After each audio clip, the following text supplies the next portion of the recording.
My name is Matthew Gonzalez. I am the State Director for the Consumer Energy Alliance. Today's call is focused on energy and agriculture in the state of New Mexico. The two of them very much go hand in hand together. For today's call, we've got some great guest speakers. Our first guest speaker that we'll be kicking off with is Cabinet Secretary Jeff Witte. Jeff is the Cabinet Secretary for the Department of Agriculture. Following Jeff will be Chad Smith. Chad is the CEO of the New Mexico Farm and Livestock Bureau. And then we will wrap up the call with Brydon Ross. And Brydon Ross handles state affairs for the Consumer Energy Alliance. And so really a great lineup of speakers. I'm glad that everyone is on and joining us. So let's go ahead and get started. Our first speaker today is Cabinet Secretary Jeff Witte. Jeff is now in his second, I guess this would be his second term under a second governor as the Cabinet Secretary for Department of Agriculture. Jeff has been in agriculture for a very long time here in the state of New Mexico, working ag policy. He's worked with the Department of Agriculture for several years. And Jeff is actually the immediate past president of the National Association of State Departments of Agriculture. So when it comes to agriculture, it doesn't matter if it's New Mexico or agriculture nationwide. Jeff is really one of the leading experts when it comes to the things that are impacting the agriculture industry. So really grateful to have Jeff on the call today. Jeff, thank you so much for joining us, and I'll turn it over to you. All right. Thank you, Matt. You know, as I was listening to what you were saying, it sounds like I'm really, really old. I just started my 27th year with the State Department of Agriculture, and I'm beginning my 10th year as Cabinet Secretary for the New Mexico Department of Agriculture. And it's really, you know, if you have to be a Cabinet Secretary any place in the world, you want to be me. I think I have the best job by far of any cabinet official in the world. I get to deal with all the good people in agriculture and energy and across the spectrum. But it's really one of those fun jobs. When we talk about, you know, lately all we've been talking about is the impacts of COVID-19 on everything, and it's really changed a lot of the dynamics. And when we talk about agriculture, it's really shed some light on the local and the opportunities to really expand the local markets and really look within. New Mexico is a unique state in that we produce, I like to tell people we produce the plate. Everything you eat on your plate, we can produce here in the state of New Mexico. The challenge has been, historically, we export out 97% of what we produce and re-import it back in as finished goods, and that's what typically gets on your plate, outside of what you get at farmers markets and at some of the local options that you have available. When you talk about the impacts of the energy sector, it hits all of us. And you know, right now, I guess everybody is talking about the low price of fuel. But let me tell you what I've been dealing with on that end of it. You know, we regulate fuel quality in the state of New Mexico, and some of the things you don't even think about when you hit the supply chain is winter blends, summer blends, octane levels, and that kind of stuff. That's what we pay attention to. And this year I had to issue a waiver on the fuel standards, so that because of everybody quit driving, transportation, consumer transportation was down. I don't think I suspect that truck volume has been up, but consumer transportation is severely cut. And what that did is it caused a backup in the fuel supply chain to the point where we had no capacity to bring in the summer blends. Typically that happens about April 1st. And so because of that, we had to extend the opportunity to use the winter blend all the way through June, just so that we could basically flush the system of the winter blend and hope that'll take care of it. Those are some of the things that consumers don't see. Those are some of the things that most people don't even know happen. But in order to keep commerce flowing, we had to look at that. The other impact that we're seeing across the nation is the biofuel. Things like biodiesel or ethanol their production's been curtailed too because of the supply chain. So those are things that impact not only just the biofuel, but in our feed sector, a lot of distiller grain that used to go be a byproduct of ethanol hasn't been available. So you see some of the feedlots that have been impacted. They had to change their feeding rations and where they get their feed. And so all of that, we're in this just-in-time inventory setting of everything. Everything is geared off of the most efficient model.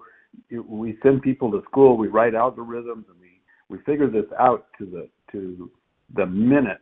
When you pick up an item at a grocery store and it gets through the checkout counter, it enters this big database that probably nobody knows that's working in the background, and that's what tells people to send something to that store to replace it. We have figured that out. But when the supply chain in food changed, 51% of the supply chain used to go into restaurants and food service, 49% went into the consumer market. All of a sudden that flip-flopped. That changed drastically. There was no food service, and restaurants were severely limited. That just changed the whole dynamic of what was available and in the format that it was available. And so you see a lot of those challenges in agriculture. So a lot of things happening in this space.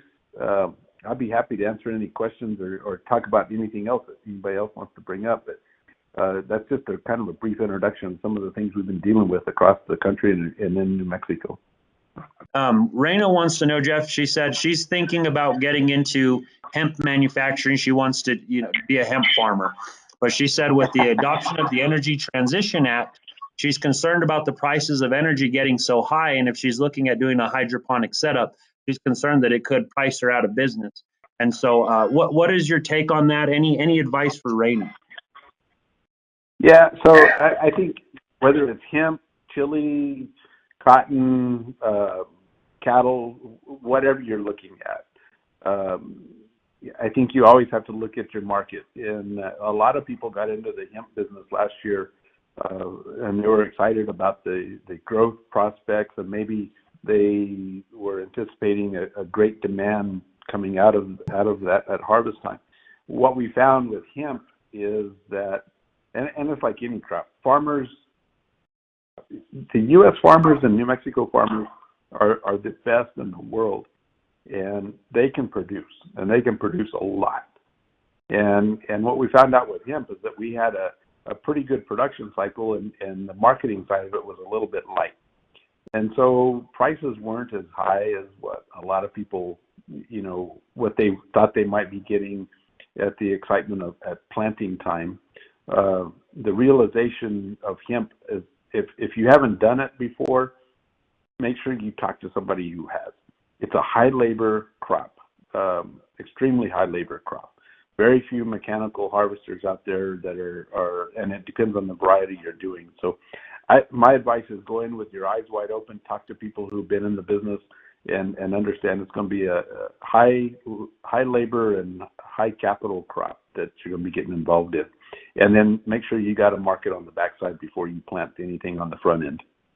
So this one comes from Denise, and she said, for ag producers, do you have any recommendations on investing in infrastructure such as gas tanks or things like that right now with the historically low prices of oil? Is now a good time for farmers to invest in that infrastructure? What's your take on it?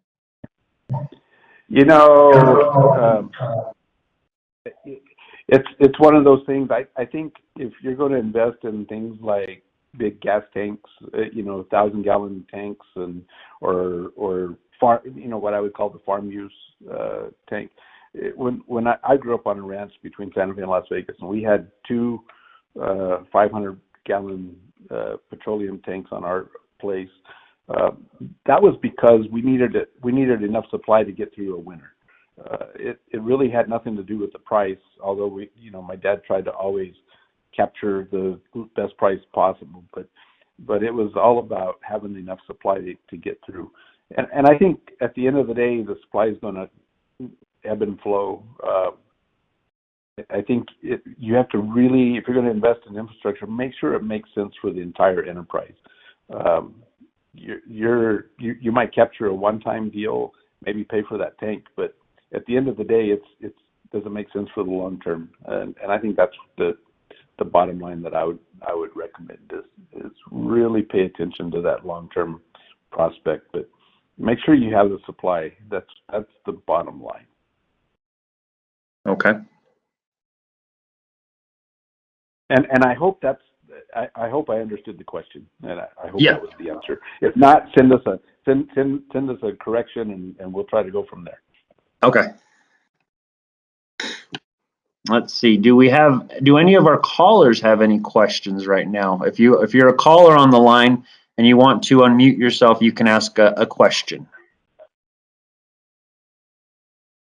Let's see. Okay, I got another email here, Jeff, and this person wants to know, what do you kind of forecast for the agriculture industry going forward? Like, what do you see happening over the next year? You know, I'm the Secretary of Agriculture. You gotta say I'm the most optimistic guy out there, but I'm not as optimistic as the guy that's planting that's planting seed in the ground and hoping for rain or hoping the irrigation season works. I see some dynamic changes coming about in agriculture, and I think it's always for the good.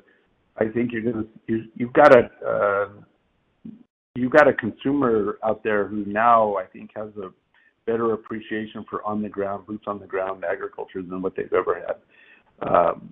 There's a realization of where food comes from. You know, shortages or perceived shortages cause people to start asking questions. So I think there's an opportunity for agriculturalists, groups like Farm Bureau and Chad and others to really get out there and promote and aid in that understanding about food. I think, as the world markets, and we're all subject to these world markets, but this COVID has really turned that upside down as well. So I think there's going to be a great opportunity on the domestic side.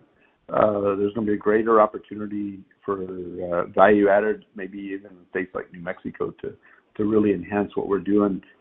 In the past, everybody thought we had to be, if you're going to do value added, you have to do big stuff. I think we've learned over time that a lot of little things can be just about as efficient as some of those big conglomerate groups. And so I think there's going to be some opportunity for people to look at that and really create a better value added system in the state of New Mexico. Okay.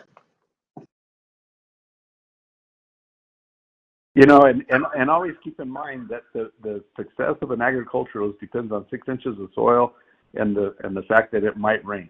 And really, that's where we're at. That's why I say they're the most optimistic people in the world are farmers and ranchers.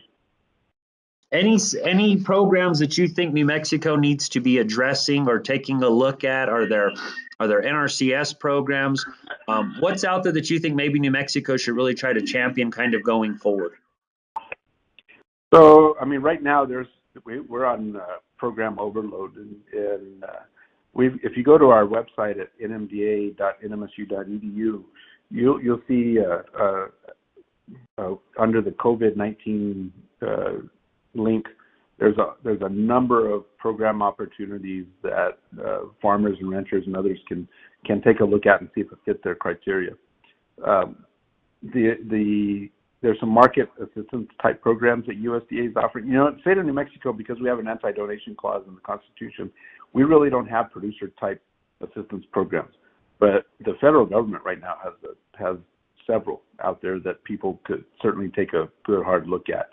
And then always for the long term, you've got the Farm Bill type programs. You got things like EQIP and other things through NRCS that are really about long-term stability of the enterprise, the agricultural enterprise, be it farms or ranches.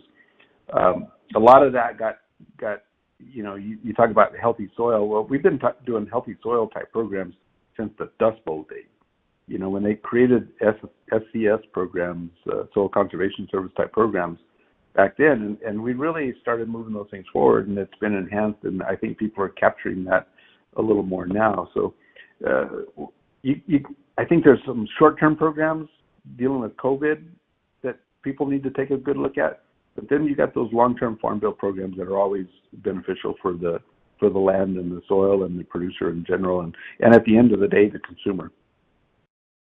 So there's a number of things that's going on. We've been farmers have been looking at and they haven't really been given the credit that's due for some of the programs and processes that they do just naturally, right? When we talk about no-till, we were doing no-till early in 30, 40, 50 years ago. We started that discussion, and that was to eliminate basically soil erosion. Well, at the same time, we found out that and because of different measurements, that no-till also aids in carbon sequestration and things like that. So you got multiple benefits from practices that are going on.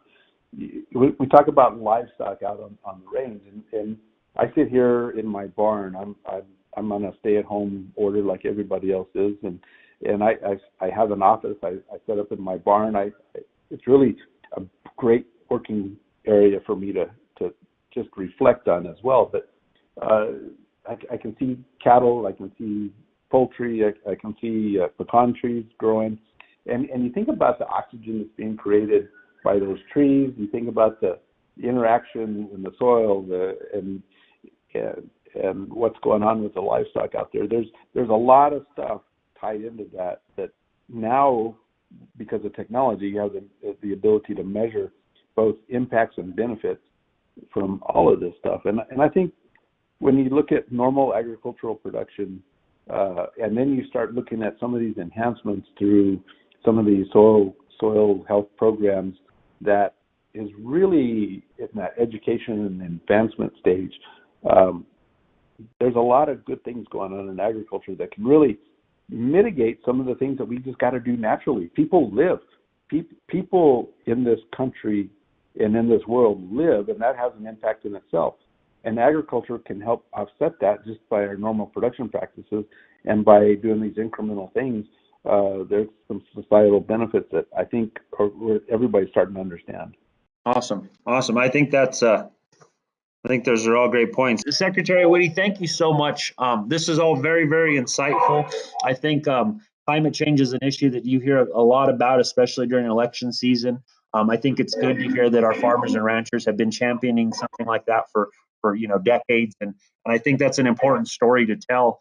A lot of consumers don't realize that our farmers and ranchers oftentimes are the best stewards on the land. So this was all very, very insightful, and I thank you for taking time to be with us today.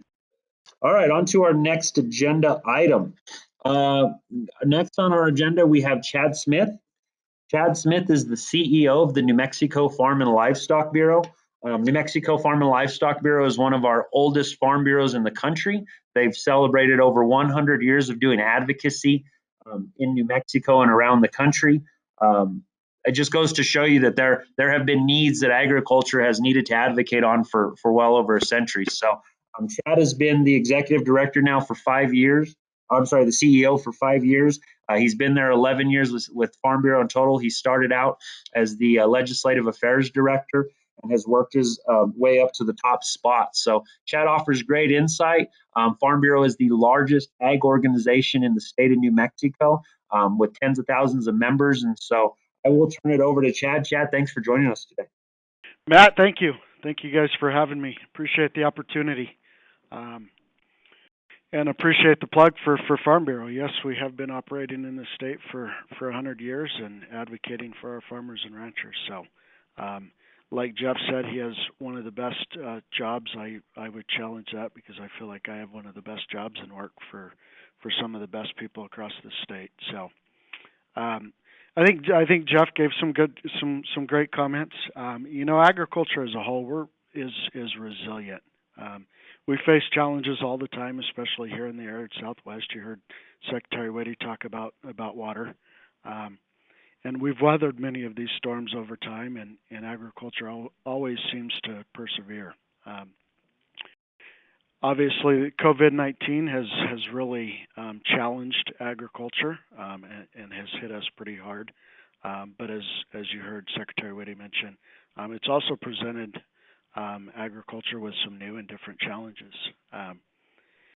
You saw a lot of the federal government relief packages handed down. We're very grateful for those.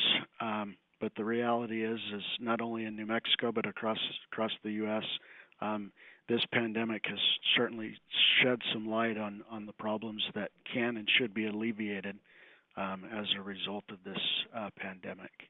It's unfortunate that it's taken this to open the eyes and the ears of consumers and elected officials to realize this, but we in agriculture and businesses across the state really have to seize this opportunity. I think everybody's watched the headlines. Crops across the United States being plowed under, milk being dumped, packing plants that process beef, pork, and chicken being shut down. We've all gone into the grocery stores and emptied or realized the empty shelves at the grocery stores. Disruptions to the market supply and demand, all has put a heavy burden on our farmers and ranchers. So I tell you all this realizing that we have all seen the headlines, but again, it's created that real opportunity, particularly for New Mexico, where, as Jeff again mentioned, 97% of our products go out of state, only to come back in and be consumed. So really, at the end, it's now time that agriculture kind of roll up our sleeves and get to work. And really create a friendlier business environment that supports agriculture of all shapes and sizes across the board. Talk a little bit about supply and demand disruptions, as I noted, compounded with low commodity prices, really set the stage for this unprecedented situation that our farmers and ranchers are facing today.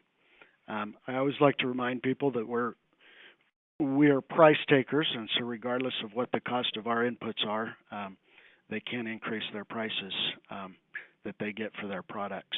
So in pandemics as such, it's very important that we have access to low-cost inputs. One of those inputs is obviously energy, directly and indirect costs. Energy cost is one of those inputs. And then, of course, fuel prices dictate fertilizer prices, directly linked to natural gas, which is the key ingredient in anhydrous ammonia.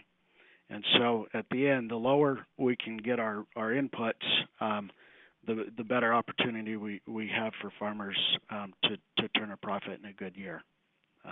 Kind of as mentioned on the relief that came down, I would probably go out on a limb and say that the dollars that we are seeing are probably not going to come close to the loss that agriculture is going to experience. Obviously, it'll help tide operations over, but put it in perspective. Round one, you saw the PPP program of $349 billion. New Mexico saw approximately $1.5 billion of that. Round two was an additional $310 billion. New Mexico received approximately $759 million of that. And then through mid-April, agriculture as a whole had received about 1.2% of that PPP funding. There were some early challenges with the PPP, and then there was another program, the Economic Injury Disaster Loan Program. There were some challenges with that and agriculture's ability to access that program. Since it has been fixed, and then grateful for yesterday's announcement on the Coronavirus Food Assistance Program, which will provide an additional $16 billion in direct payments to our farmers and ranchers across the U.S. So, again, I think this has really shed some light on opportunities. I think we got to really roll up our sleeves and take a good hard look at how we better position and prepare New Mexico agriculture to take care of New Mexico. As Secretary Whitty mentioned, it has opened the eyes to consumers, and that's one of our biggest uphill battles, is really getting to those consumers and trying to figure out a way for them to understand the importance of agriculture. And I think this pandemic has really changed a lot of consumers' minds. So I'll kind of leave it at that and happy to field some questions. Okay. Yeah. No, thank you. No, thank you. I think you touched on a lot of great points there. I mean, you talked about the use of fertilizer and how that's so closely tied with natural gas. And I think a lot of consumers in general don't realize how energy intensive. And it's not just the tractor that the farmer's driving, or that runs on gas. It's a lot of other things that go into it, like the fertilizer. It's the pumps down in southern New Mexico. There's not a lot of surface water, and so you see that a lot of people have to pump water to the surface, and they end up using things like natural diesel generators, or they use solar panels. So there's different ways, and I think sometimes that's something that's maybe forgotten by the average consumer. They don't realize that farmers need access really to all of it. So really a lot of great points there, Chad. With New Mexico's budget being so heavily dependent upon the oil and gas industry, roughly 1/3 of the budget comes from oil and gas. How do you see that impacting your industry kind of going forward? Like, in what ways do you think that's going to impact agriculture, maybe that consumers aren't thinking about? Sorry, is that related to the oil and gas prices or the budget? Well, just the budget itself, but I mean, even the oil and gas prices, like, I mean, we know right now gas is super affordable, and it's nice if you're a consumer, because they're really kind of at, some record lows that we've seen in our lifetime. Yes. But how do you see that price being so low and it's going to impact our budget? How do you see that impacting agriculture in the state of New Mexico in terms of, delivering services, things like that? Are you guys going to be heavily impacted, or do you think it will kind of impact other industries more so? No, I think we're going to be impacted. Obviously, with a state that's so reliant on oil and gas revenues, it's a little scary. But where we're really going to see it is in support services. So obviously in MDA, which the industry relies heavily upon, and Secretary Whitty can attest to this. But they're gonna experience some budget cuts. He's going to do his best to maintain those services, but at the end of the day, it's going to be impacted. We also, we are always working to get our youth engaged in agriculture. And we're going to see our universities, and especially our land-grant university here at New Mexico State, which the ag industry relies so heavily upon for research. We're going to see them impacted by budget cuts, and so obviously it's going to be felt, not necessarily directly by the farmer, the boots on the ground. They're enjoying these lower cost fuel prices, lower inputs, especially as we deal with market disruptions and supply and demand challenges. The opportunity to lower our input costs is key. Okay.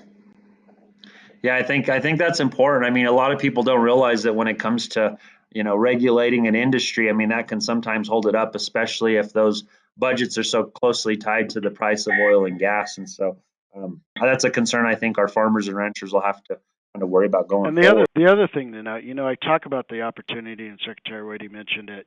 We do have a real opportunity. We really need to take a good hard look at the infrastructure across the state that supports agriculture, and being able to provide those value added and really decrease what we send out of state to get processed to come back in. And the reality is, without the funding, it's going to be difficult to get some of those capital investments in the state. That's a great point. I think this is great feedback, and I think you and Secretary Whitty touched on a lot of great points that I think as consumers we really need to be aware of. So awesome. Well, Chad, thank you so much for taking time to be on this call with us. Very insightful. I think people need to. That if there's one thing we can do at Consumer Energy Alliance, it's we believe in trying to make this tangible for people, make sure that they understand how energy impacts their day-to-day life. And there's no better way to show that than, their dinner plate at night. A lot of people don't realize how energy intensive it was to get that dinner plate full of food. And so just a lot of great information. And I thank you again for joining us on the call today, Chuck. Absolutely. Thank you, guys. Yeah. All right. Next on our agenda, we will get an update from Brydon Ross.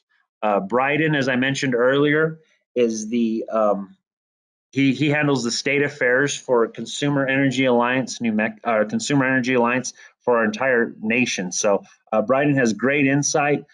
He's worked in the private sector as the director of government relations for the Association of Oil Pipelines in Washington, D.C. He spent 10 years as a senior staff person in the U.S. Senate. And so I always enjoy talking with Brydon. I feel like every time I visit with him, I learn something new. And so I'm glad to have you on, Brydon. Thank you for joining us on the call today. And Brydon will give us an update.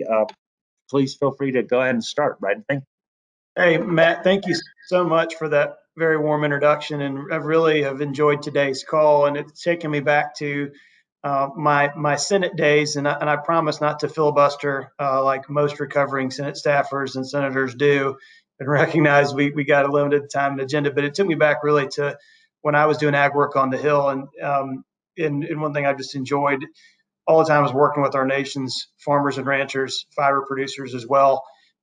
You guys really do make America move. And one thing I've always loved is the interplay and interchange between energy and agriculture. You can't grow crops, you can't harvest, you can't irrigate without energy. It really is the lifeblood of how our economy moves. And then our economy can't function without you. So really, it's a very symbiotic process. One thing I always remind people, energy costs, really what roughly about a third or so of farming expenses. But DOE, Department of Energy, did a study. It's a little dated too. The U.S. agriculture uses over 900 trillion BTUs of energy. That's far more than the consumption of like the state of Utah. So we understand at CEA all the amazing work you do. Part of our job is really to go out and explain that to folks around the country with partners like the Livestock Bureau and others. I want to thank everything y'all do as well for us in New Mexico, and really just explain to people how our economy works and how much it depends upon energy and people who grow and produce things for a living to make us go. So kind of with that vein, I promise to be quick and maybe get to people's questions, but wanted to cover really a few things we're seeing nationally. The Secretary Chad touched on a lot of those price points, but really we're seeing some people see in New Mexico now really just tremendous amounts of shut-in production around the country. Some of that is starting to dissipate a bit, especially with demand picking up again in China. One thing we saw really from just a few weeks ago, we saw negative pricing on crude futures, which had never happened before. Since we've ever had futures contracts on crude oil, had negative pricing there. We're seeing WTI prices for West Texas Intermediate crude almost $32 a barrel yesterday. So we're seeing demand pick back up.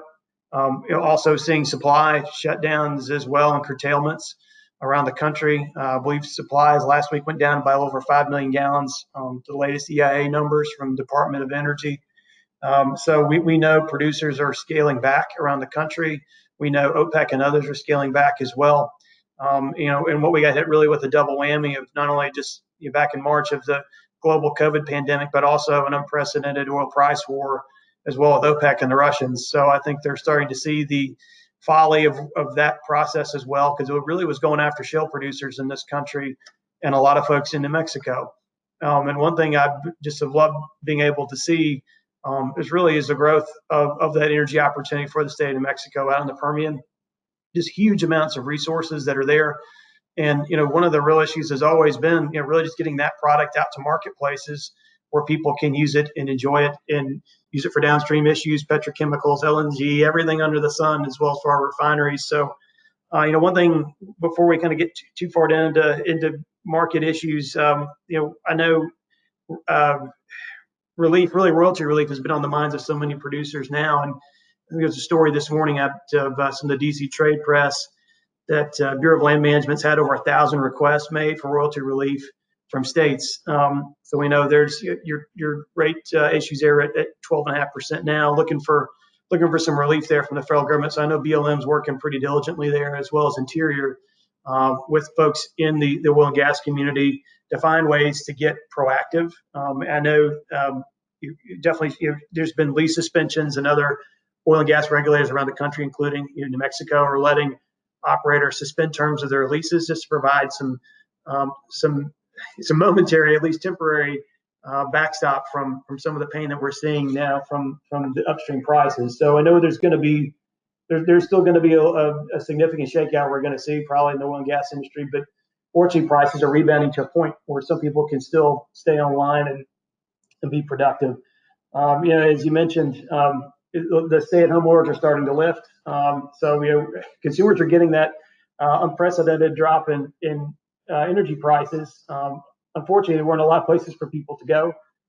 Travel has been severely curtailed and restricted. And we had one of our board members from Airlines for America, so the trade association for the airline industry, say travel's been down 95% for air travel. So we're starting to see that bounce back a little bit.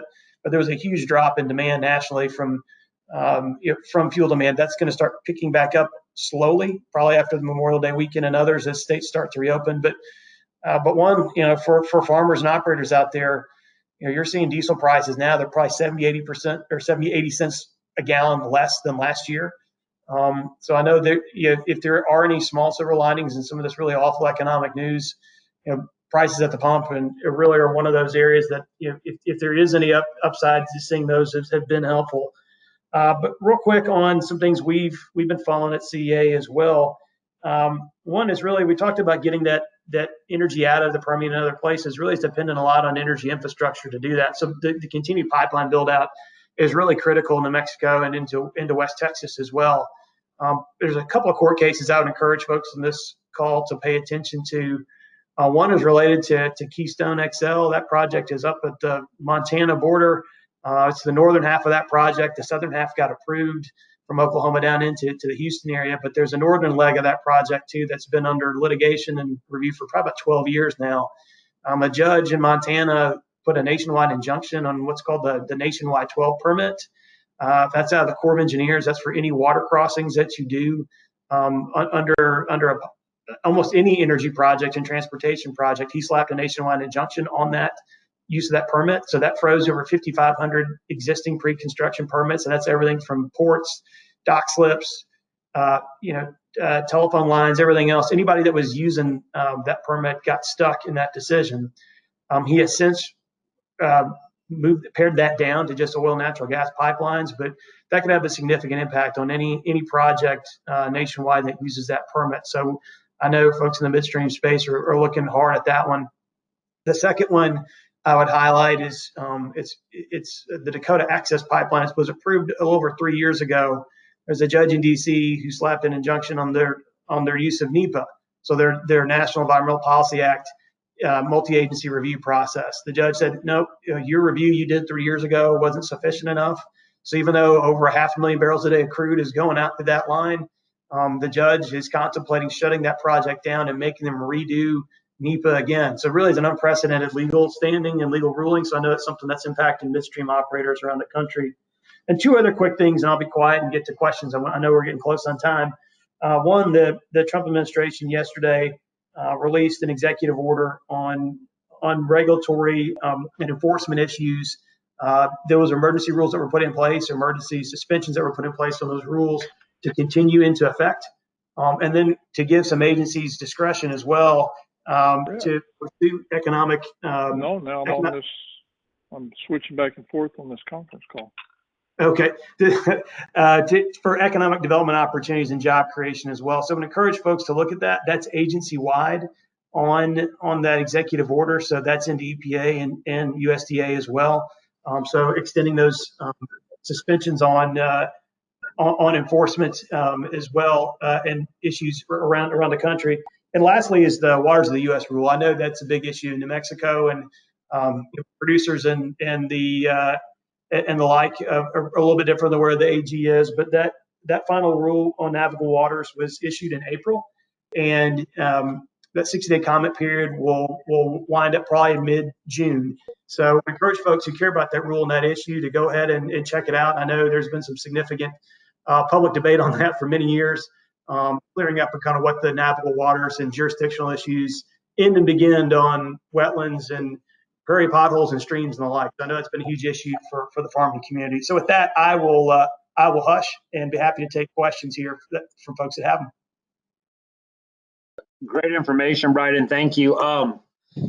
Yeah, I think again, you touched on a lot of great points. I think a lot of people don't realize, here in New Mexico, we are so checkerboarded when it comes to our land.